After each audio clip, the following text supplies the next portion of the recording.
As I told you, in Russian, the word violence, it already means that we kind of use some force to do something.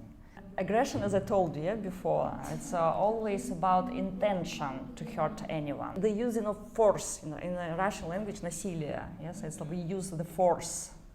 So in that sense, all of us, we were violated in that sense. I mean, the word bullying is very fashionable now, and it's a trend.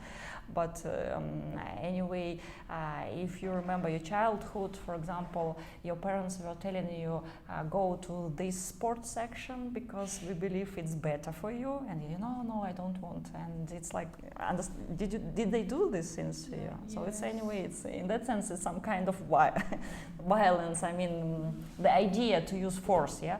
For example, when now I'm telling you, okay, just answer me on this question. Okay, it's not such tone, but anyway, I'm using kind of, it's metaphorical, of course, yes. I'm using my force to kind of give my answer, just as an example, yeah. But it doesn't mean that I behave aggressively, that's true. It's connected. It's very narrow, yeah, this border between aggression and violence, of course, and violence, I mean, it's connected with aggression. Without aggression, we didn't have a chance to use force, for example, yes. But if we talk about aggression, it's more about, as you told, yeah, it's idea. So we understand it like that. I understand it like that. I told you I believe in psychoanalytical approach in understanding of aggression. Yeah. So it's like idea to protect myself, to defense. So that is why it's like an instinct, like an energy, yeah, that I have, and aggression is an energy. So if someone has intention to hurt me, I can use to protect myself. Aggression, yeah. So I can tell, for example, okay, stop. I don't want to listen to this. So I don't know. Sometimes, yes, in sport activities, we told last lecture about this. I mean, it's open competition. We literally can fight. Yeah. So it's allowed to use aggression. So why I'm talking about difference between aggression and violence? Because for the last years, I told you it's like a fashion and trend. I mean, it's a bad word, fashion, but. To my opinion, it's like a tendency, to talk about any violence. It's like you told, family violence. It's a very popular topic. Yes, school violence, bullying, mobbing. Did you hear this term? It's like violence in organization. Yeah, mobbing. So the same idea like bullying. Aggression became more popular in the last century, in the 60s. There were a lot of researches on aggression, and there were different theories of aggression. Before we had only one, about, not one actually, it's like several of them, the theory of aggression and frustration, biological theories, and Freud, theories, of course, psychoanalysis, how they understood these thanatos. Yeah. But in the 60s there were many researches, and these experiments I told you last lecture, remember that people were in some room and some, I don't know, pictures on the walls that were demonstrating some aggressive behavior were in this room, and some guns, and they did this experiment, and if, for example, you were frustrated and you saw this picture, that means you are more ready to demonstrate this aggressive behavior. So this all researches, they were made after 60s, yeah. But now we will talk about different phenomenon. Not literally different, it's, to be honest, it's connected, of course, you understand already, this connection is aggression, yes, and violence, the phenomenon of suicide. How you understand the term suicide? How do you think suicide, that means, I kind on my own will, I decide to finish my life, here in this world. But how do you think it's only for people this behavior we can demonstrate suicidal behavior, or maybe there is such behavior in nature? How do you think? Whales, yes, whales, they kill themselves, yes, if something is going wrong. I mean, I don't know what, but there is such tendency. So we have such phenomenon also. In external world, I mean in the nature, but we have to remember that we are also part of nature. Yeah, sometimes I listen lectures, and just recently, a couple of days ago, I kind of listened one lecture about physics, and the guy was telling, oh, there is nature and there is humankind. So in that sense, he's very young. I suppose he's your age, but his idea that's like, oh, we are not part of nature. But there is such tendency now, yeah, that we are very separated from this nature, but we are part of course of this nature. But anyway, so what I should tell that suicide, of course, is more characteristic of human being. That if even whales do this, it's what we can do, this suicide. Yeah, so it's like by our own will we can commit this. I don't know if I can call it like a crime, because it's not always considered like a crime. It depends on the culture. Yeah, but it's like I'm willingly killing myself. Yes. And how do you think it's connected with this aggression and with the violence, this behavior when I willingly decide to kill myself? There is definition of aggression, yeah? I pronounced this definition several times today. Aggression is when I have intention to hurt someone, is a tendency to hurt in anyone, but not anyone or anything, it's also to myself. So aggression can be, in that sense, against me. And it's like the end point, the end spot, of this aggressive behavior is when I'm killing myself. Auto-aggression, the term, yeah, auto-aggression. There is, some tendency now, it's not exact figures, but you can check these figures on World Health Organization. This organization, so they have official kind of data. It's like you can check the statistic. But as I can remember, for the last, for example, decades, maybe for the last, 5 or 10 years, the country and the part of the world where we have a lot of suicides, how you think, yes, Japan, Korea and Japan. How do you think why? Did you hear about this? Yes. How do you think why? It's about culture, okay, it's about the way of being, how they exist in this country. I mean, I don't know anything about Korea, as I told you, but I understand something about Japan. But you haven't been to Korea, yeah? But as you told, maybe there are a lot of this violence, there is bullying, in Korea, and there is this idea that you have to be beautiful, yes, and if you are not beautiful, I don't follow the standards that there is in this society, and I can kill myself. Maybe, I didn't do research, I'm just telling you the figures I know, but it's really, really interesting, yeah. But you know that every year, all over the world, 700,000 of people killing themselves. The last years it's more, the statistics says us about Korea and Japan, but I don't know, it's official statistic. Yes, it depends on the culture and how I understand the death. There are many theories how I understand, suicide behavior. I will tell you some very popular, but the idea also how we understand death in the culture. For example, you know that some of religions, they forbid, to kill themselves. You know that in Orthodox tradition, in Catholic tradition, in Christian tradition, it's forbidden to kill yourself. And if you, for example, killing yourself, you can't be buried as Christian. So it's like there is a rule because some church forbidden, to commit suicide. But in Japanese tradition, as you told, there is some another understanding of this idea of death. But death, you understand, that death is part of our existence. In that sense, everyone will die. So, sooner or later, because I'm already in the middle of my life, so I'm close to this, border, let's call like that, this ending of my existence. You're just starting your way, and maybe some of your grandparents already very, very near. But anyway, the idea, all of us, we will die.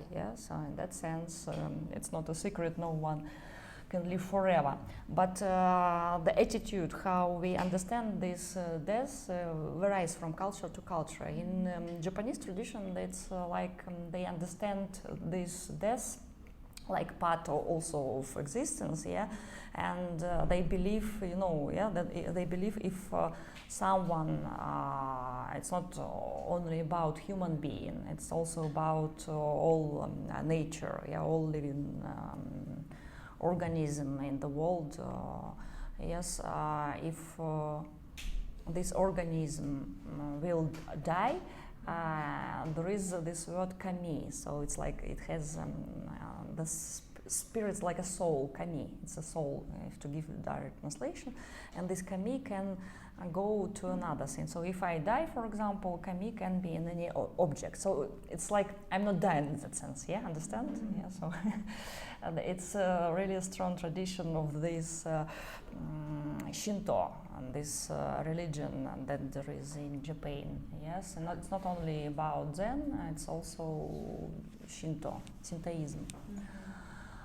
But you gave this example, they have also this strong tradition of military, it's like a military system, it's like harakiri. It was very popular when samurais existed, and if you can't keep your promise, if you did something shameful or something that you consider as you did wrong, like this feeling of guilt, so you have to commit this suicide. It's like and it's really like a ritual. If even I'm samurai, and if for example I see the death in a little bit different way than, for example, other cultures see, but it's anyway it's very scary to obey these rules and to kill yourself. And they usually had some people, it's like assistant to this. It's like assistant. So if I need to kill myself, assistant will stay near, and if I can't finish the procedure, because it's also shameful, It's like, wow, you can't. It's not samurai. So it's about cultural things. And if I can't finish the procedure, the assistant had to cut my head with a sword. They don't have this now, but anyway, the legacy, probably they have from this time when they had this tradition when it was very, very strong. That is why it's still popular in Japan when they still can commit suicide. Not with cutting their hara. Hara is a spiritual center in Japanese. It's like a center of a body, center of gravity. But it's Japanese language hara, that means spirit, my spiritual center. That is why harakiri, that means to cut my spirit. That is why they did this in seppuku, actually, the original reading of this word. And still there are a lot of people who commit suicide in Japan, and you know that they have special places for this suicide. It's like some forests, and all these things. I don't know about Korea. You know more, it seems like now also it's a fashion and trend of this Asian culture. It's spreading all over the world. This Korean culture, how you call it, K-pop. Yes, K-pop. So this is like, it's also kind of. You see, it's like they have this idea, they have influence on the whole globe, on the whole world. But you see how it's very, in that sense, can be pressuring for them. That if I'm not very beautiful, as you told, or handsome, it's like I have to kill myself. So kind of. It's not I didn't do research, I was just trying to analyze. Loudly, you can think yourself. But it's what I'm trying to tell you, that idea of how I understand the death, it's really can influence on my idea if I want to kill myself. So, but not always people kind of follow this idea because they had this idea before in traditions, it's like Japanese. But sometimes when person know something that he has to die soon, it's also some people can commit suicide. In what cases also people can commit suicide? Let's think. Depression, yes, because of depression. If it's diagnosis of depression, yes. Some violence, maybe. Yes, it's like this topic is connected with violence because in some country there is a law that, for example, if I commit suicide and I kind of still alive, so it's not always successful. Yeah, this attempt. Sometimes it is, sometimes it's not. But if I'm still alive, in some countries there is a law. So if I committed suicide, I can get into the prison because yes, I tried to commit suicide. But in some countries there is a law that if I committed suicide, no one will kind of put me into a prison. Yeah, but if someone forced me to commit suicide, they can kind of put you into the prison, you see. So it's like how we understand this phenomenon. It's very different in that sense from country to country, but it's anyway idea that human beings, we demonstrate more often than all these natural roles. It's like I can do it, or I choose not to do it. So it depends. And maybe some other examples, okay. Bipolar disorder, okay. Trauma, schizophrenia. Blue whale. But I know, but what do you know? So it was your teenage time. You were studying in school. It was like a game, as I can remember. It was like a game. But did anyone of you were playing this game, or you just have heard? No, just heard. But it's like, you see, this idea of if we are talking about this blue whale, okay, this was a game that was very popular between teenagers. And when you are teenagers, it's like your psychic, let's call it like that. It's very, very, have some very, very, I don't know what word to use. Have some special features. Yeah. So it's like often it's black and white, and it's very sensitive time. Or if to talk about developmental psychology, yeah, it's very sensitive time when you are growing up, when you're teenagers. Yeah, and vulnerable. Yes, and it's like also, if adult person commits suicide is one story, but when a teenager can commit suicide, it's a little bit different story in that sense that teenagers, they have more risk to commit suicide, yeah, because of the sensitivity of this time period and many other things. Okay, but what I'm trying to ask you, so you already kind of called some reasons why people commit suicide, and half of your answers were about some diagnoses, as I can understand. Yeah, bipolar disorder, depression, what else? Schizophrenia, and all this. It's not always like that, you have to understand. That's kind of our human being nature. So if I commit suicide, it doesn't mean I'm schizophrenic. Even if you are schizophrenic and the voices told you to kill yourself, sometimes people resist these voices. And sometimes they can do it. I probably gave you this example when my colleague several years ago, she had a patient actually. She had a patient who was only once, he was her patient, it was only one session. It was several years ago, and she saw him only once, but her background, she is a medical professional, but when she kind of saw this man when he was on the session, she worked as psychotherapist, private psychotherapy, so there was no any reason to ask for some, this medical background, yeah, this things like, in hospital we have this idea, we have to understand who is here, what story, mental health issues maybe you had, and etc. So he came to her because his wife brought him, but the request was about addiction. He had some problem with alcohol, and she saw him only once. And the next session they didn't come. But then she knew that this guy, he committed suicide. So the voices told him to cut his throat. So how they understand this? Because if you, for example, now decide to cut your throat, you know that it's kind of very painful. Mm-hmm. So in that sense, you can't do it in normal, psychological state, because it's really painful and you need a lot of power to cut your throat. And in his story of life, she didn't know this, since his wife didn't tell her, of course, and she didn't any chance for interviewing because request was about another things. He had paranoid form of schizophrenia. Paranoid, I told you about paranoids, and you know how paranoid people behave. They they won't tell anyone that yes, they hear some voices. So that is why, in that sense, it happens like that. So that's its story. Because she kind of after was for some time thinking about the thing that she had medical education, so she probably could pay attention on some symptoms. But in that sense, she was not able to pay attention. Of course, it's only one short meeting for some time. But anyway, so what I'm telling you in that sense is paranoid form of schizophrenia.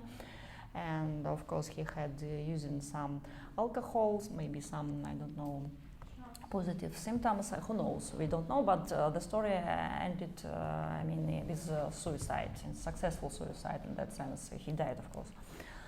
But not always. Person decide to kill himself or herself because I have some diagnosis. You just told about these examples in these Asian cultures, that is, if I'm not beautiful, I don't know, my neighbor, I don't know, my classmates, whatever, I can commit suicide. So there are some reasons always, for a person who decides to demonstrate this behavior, to commit suicide. Maybe you kind of know even such stories when you are at school, because at school it's always, not always, but it's not so rare when you can hear that someone from school was trying to commit suicide. Did you hear? Yes, so it was, you didn't? Oh, you heard? Only Blue Whale story, that kind of story took kind of the whole attention, and the things got at your school. It didn't happen, but it happened in Russia. Actually, it was phenomenon that this story originally happened in Russia. This game was developed there. So no, okay. But it happens often between teenagers. So you are lucky in that sense. As I told you, it's because of some idea how teenagers understand the world. So some suicide people can commit not because they had trauma or I don't know, they had depression. Sometimes people can commit suicide because they want to demonstrate something. Yes, it's like demonstrative behavior. It's like manipulation. It's not always like that. So you see, sometimes people literally, they have this intention to demonstrate something, but it's not my real intention to kill myself.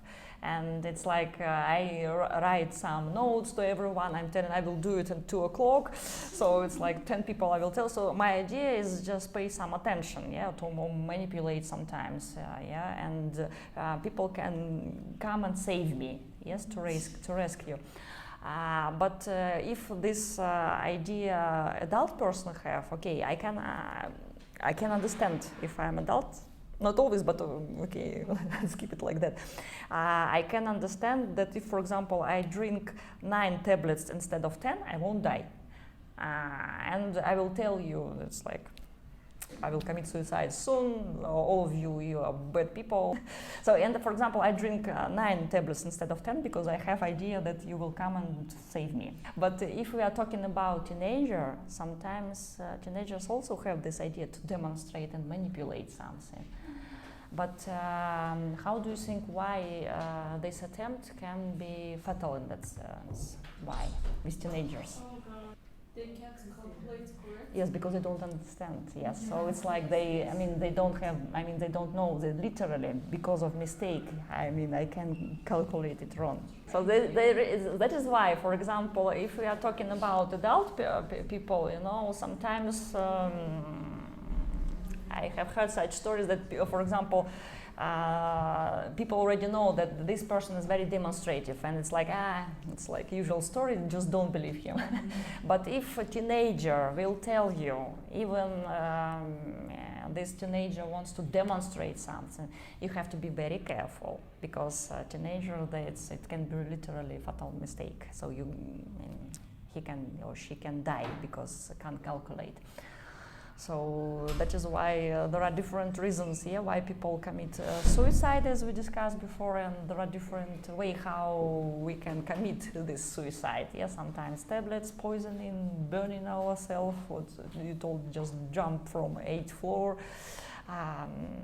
or cutting, or hanging, what else? I don't know. So there are different types, how people can, in that sense, take their own lives.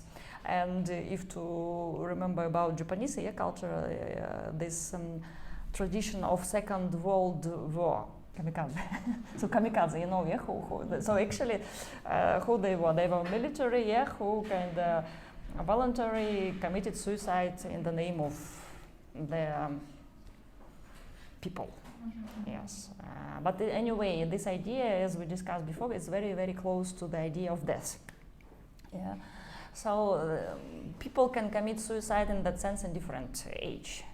Yes, and if, for example, a person already old and he knows that he has some diagnosis, so there is such type of ending life in some countries. Not every country had this. It's like we call it euthanasia. It's the same. This is like I'm asking doctor to end my suffering in this world because I lived enough, and so anyway, it's suicide.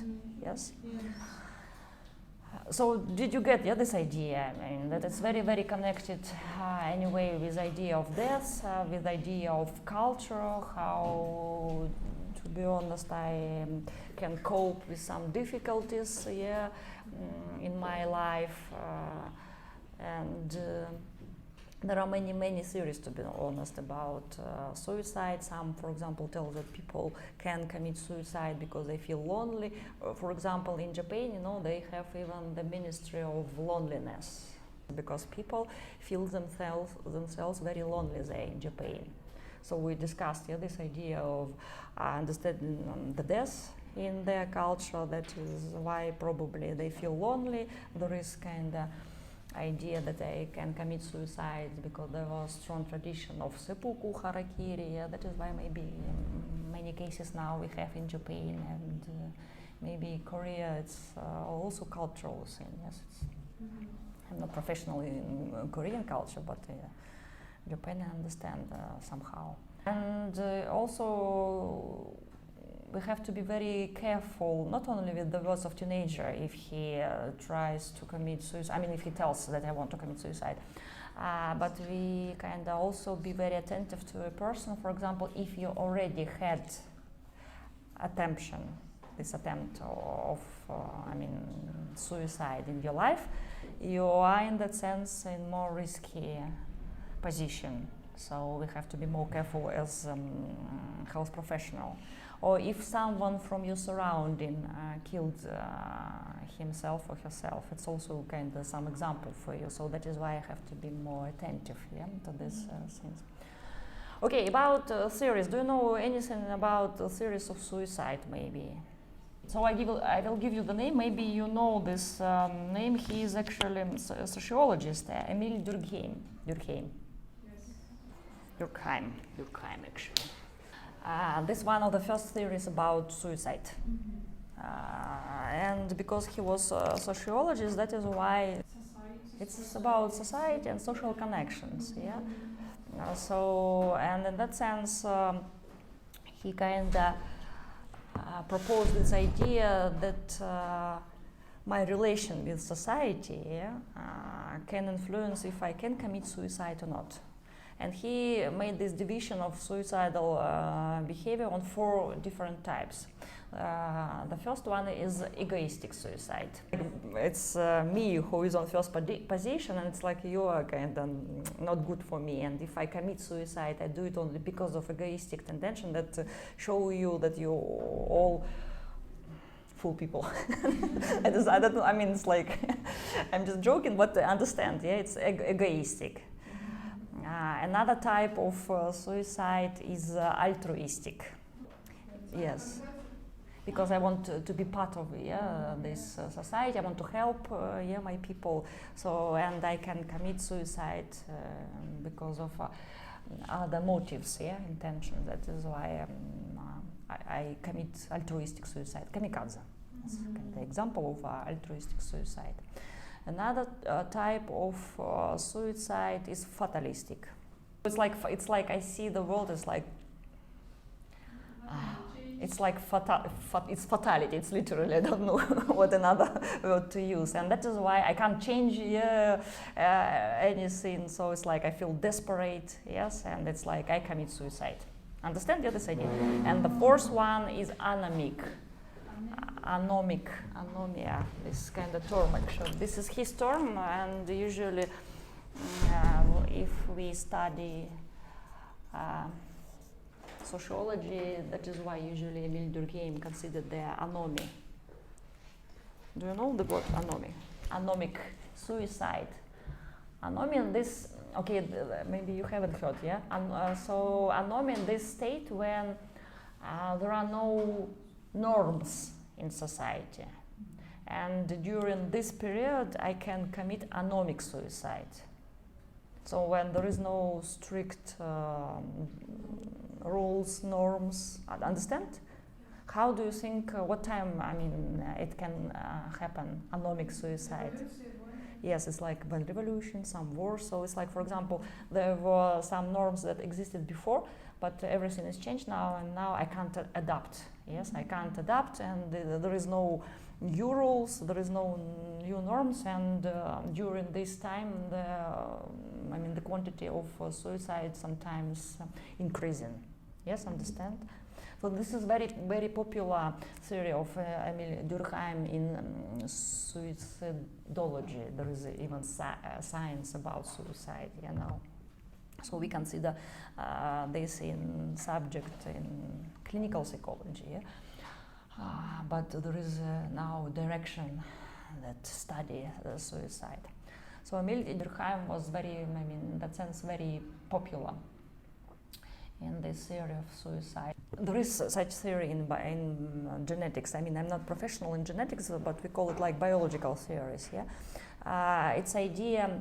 Sometimes, for example, if I see that someone in my family committed suicide, it can be like an example for me. So, I mean, in that sense, I kind of learn, yes, that it's like if something bad happen, I will repeat, the behavior. But it's not about genetics. But what we have in this biological theory, they tell about some gene. Yeah, it's like if someone in your previous generations committed this suicide, there is kind of risk that I will do it also. It's not necessarily the example.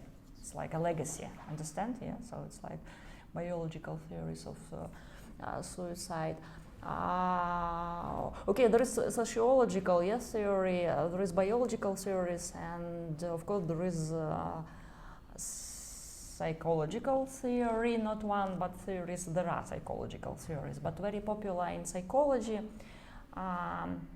It was before. You have to immediately guess which theory. Freud, yes. How do you think he was considering this phenomenon of suicide? He was explaining actually why a person can commit suicide. So Durkheim, for example, was telling, if I can't understand what norms now there is in society, what norms there are in society, I can't adapt, I can't live, I can die in that sense, I choose to die. Sometimes I do it because I'm very egoistic, I don't like you. But how do you think Freud considered this problem of suicide? Why a person can commit suicide? I mean, of course, idea of unconsciousness, but try to develop this idea. Maybe about this inside energy, how you express. Yeah. Yes. And Если нету expression, что-то подавляете и в один день может. да. Yes, it's like it's so. The idea is anyway. If we talk about psychoanalytical theories, any theories, we have this idea of some energy, psychic energy. Yes, libido. It's psychic energy, and in that sense, I remember, this since he was talking about libido and partido, eros and thanatos, and okay, there is this tendency that we have this kind of impulse to come closer to death, thanatos. But in that sense, if some conflicts are happening, if something stress situation is happening, it's not necessary when I become old, I will die, and thanatos will kind of will take the first place. But it can become earlier. So because it's like, so my eros is decreasing. It's like it's like a flow. If we are talking about Freud, it's energy, it's a flow, it's direction. And if some conflicts are happening and I can't express this energy out, so I suppress, and it causes me the reason that I have internal conflicts. And because it's psychic, it's dynamic, if it's too much conflict, so the energy has to go anyway outside of your internal world. That is why I choose this idea. So it's like aggression against me, so I choose this energy and kill myself. Understand? So it's a psychoanalytical approach. Okay. So try to think, you already understand this idea. If we describe any phenomenon in psychology, we often have these different schools how we see this phenomenon. So sociology, it's not psychology, but anyway, sociology tells like that. Biology tells like that. Psychology, okay, psychoanalysis tells like that. How do you think, what in psychology we have also, I mean, some other theories in psychology. Okay, so psychoanalytical direction says like that. I just described you, But other direction, other schools of psychology, how they see this idea of suicide. Think what other schools we have in psychology. Not only psychoanalysis, there are many schools in psychology. Existential. Viktor Frankl, for example, he's not the only one. I will tell you some other theories too. Logotherapy. So the main idea of logotherapy is meaning, logos, that means meaning. So it's not purpose, it's meaning, it's a little bit different, idea. And if, for example, I don't see this meaning of life, I can commit suicide. So he developed this idea when he was in concentration camp during Second World War, this idea. And he was very, very near with this idea to die. But he didn't choose this idea to die. And when he was in this camp, there were many, many deaths near. So it's literally connected with death. So people were dying, this kind of idea of concentrational camps, what they did there, a lot of violence, aggression, so many, many things, death and all these things. But he discovered and he described this theory later, a little bit later, but it helped him not to choose the death instead of life. So he made this choice for living because he found some meaning when he was there. And later he developed this school that if I can help you to find some meaning of your life, I can help you in that sense to do psychotherapy, and sometimes I can help you not commit suicide. There are some other schools of existential direction. For example, Karl Jaspers, this name, it's a German psychiatrist. Jaspers, actually, not Jaspers, Jaspers, the same pronouns. He kind of didn't tell directly about suicide, but anyway, he kind of describe the feeling of guilt, this idea that we suffer in this life, and he described, he offered the term that we use now. Okay, limit situation. You understand what does it mean, limit, situation? So it's like when in some situations I can literally see that it's limited, so my life is limited, yeah, I'm very, very near to death, I can understand something that is very important for me. So can you give an example of these limit situations? Okay, this is like when I was diagnosed with some cancer and I know that I will die, I don't know, next week, for example, I can understand everything about my life. Not everything, but some, yeah, other examples. It's not always about diagnosis, but maybe you didn't experience this limit situation in your life. I don't know, but maybe you did. So what can we call as limit situations? Car crash. It's like, for example, I was in a car accident and I kind of luckily, yes, I survived and didn't even suffer. Yeah, I didn't have any endurance, but I was very, very close to this limit, to this death, I mean, to the end of the life. Yes, understand? And in that sense, when I'm very close, I can understand many things in my life, what is more important for me. So that's kind of what he brought us. I mean, this term, this understanding, yeah, of limit situations, it can help in that sense. When we lost someone, closed one, it can be like. Yeah, for some people it can be limit situation, yes. And not for everyone, yeah, but for some it can be. It's like, oh, it's, I understand. If it's, for example, first time when I see that someone can die, so it can be literally, it's a limit situation and understand something that I was not able to understand more. So in that sense, Jaspers, he says that it's like, oh, okay, so because we are human beings, we can choose, yeah, this we can make this choice to die.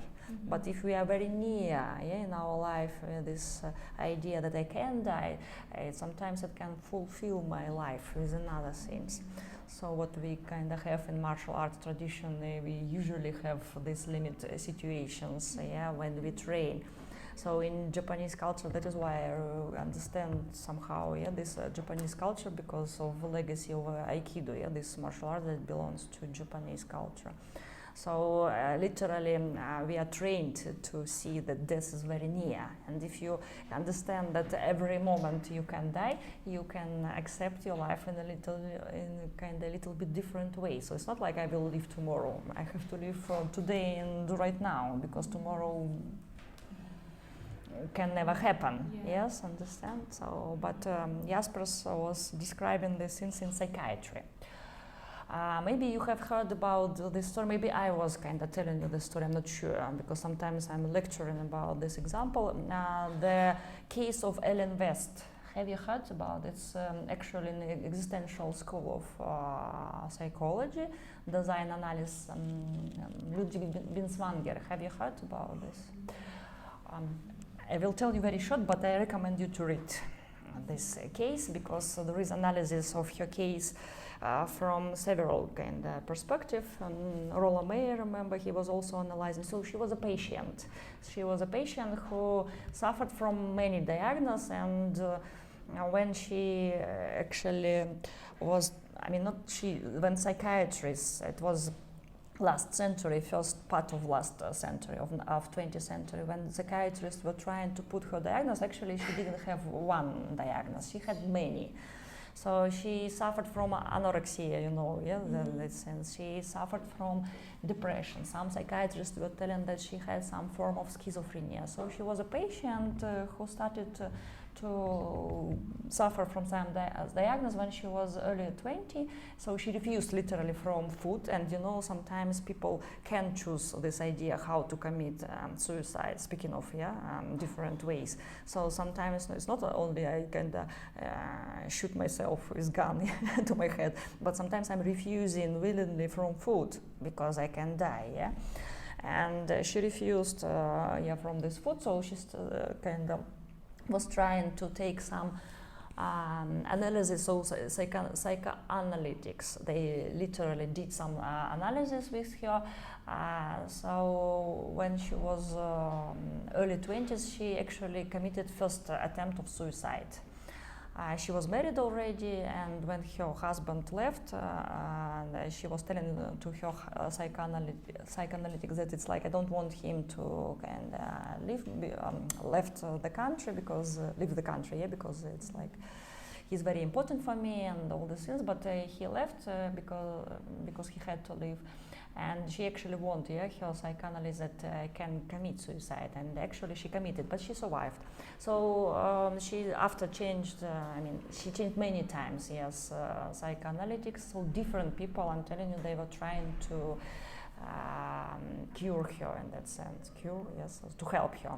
And when finally, several years later, if to give this description shortly, so for this time she committed several times suicide, and she actually didn't keep it as a secret. She told, I don't want to live this life when I'm suffering a lot, so and anyway I want to choose to end my life. But of course no one let her do this, and she was several times in different hospitals. And when finally she got into this hospital of Ludwig Binswanger, he's very famous existential psychiatrist, I would say.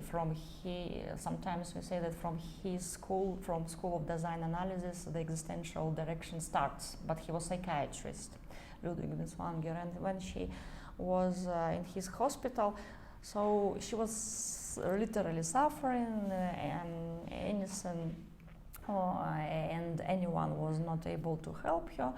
So they were trying to diagnose her, they were trying to treat her with medicine, with relationships, so nothing worked. And then they had this like a council, like a clinical council, and they were trying to discuss what to do with her. And they finally, they made some agreement between each other. They decided to let her go out from the hospital.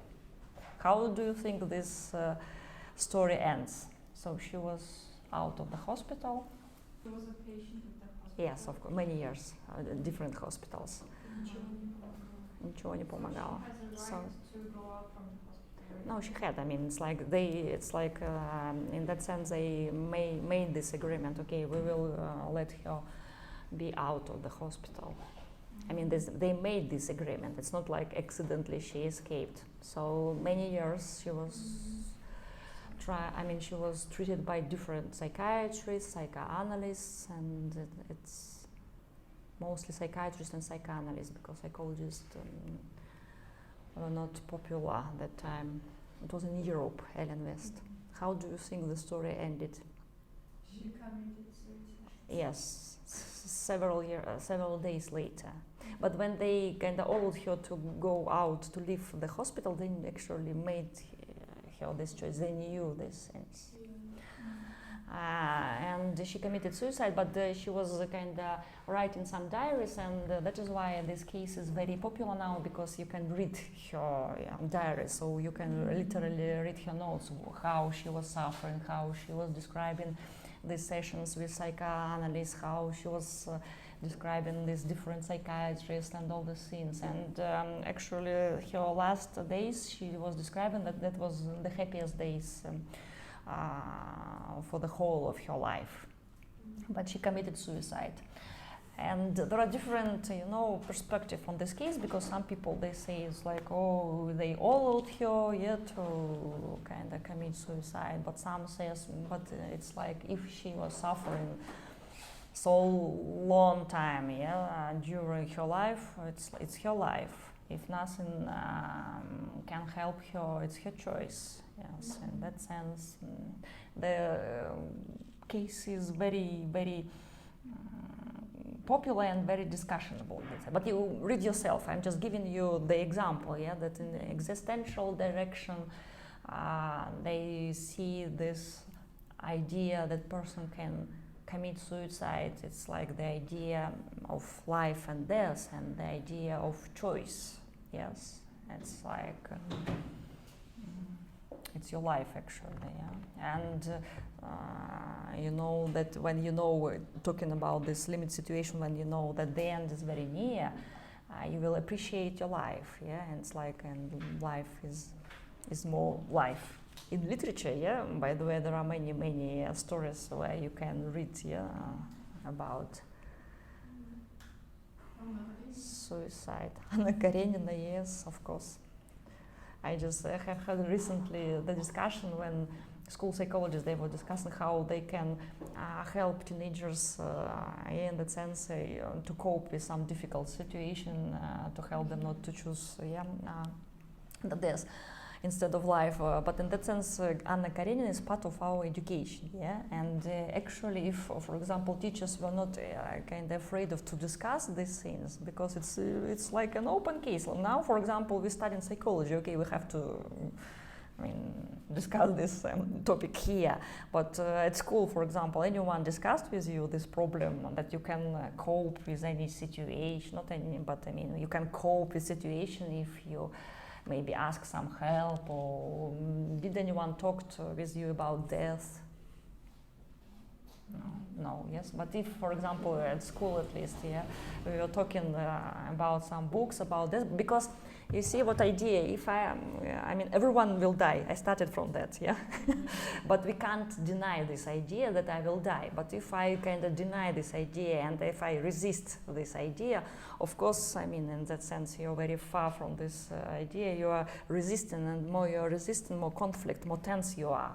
So if you kind of understand and relax more things about this and something like that, it's not so kind of stressful for you, because stress sometimes it's like a pressure, literally like a pressure, yeah. Maybe I will stop here today, and the next lecture I will continue with other theories. But tell me, do you have any questions now? Yes. Which approach is most effective There is no, with suicide? no, there is no, there is any approach can be effective. This is a question of a person who do this therapeutic help. So there is no difference. There is always professionals and there is unprofessionals everywhere. So anything can be effective. But if to talk about suicide, by the way, you have to know these things. If someone will come to you who already had this attemption in his life, or recently, you have to show this person to psychiatrists. So this is a rule. Because you have to check anyway. This is a rule. So if someone is committed suicide, yes. Should we go to yes, of course. Psychiatrist. You have to show this person. Direct to the Psychiatrist, yeah.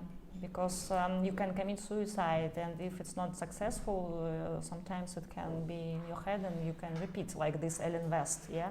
So anyway, she had this idea.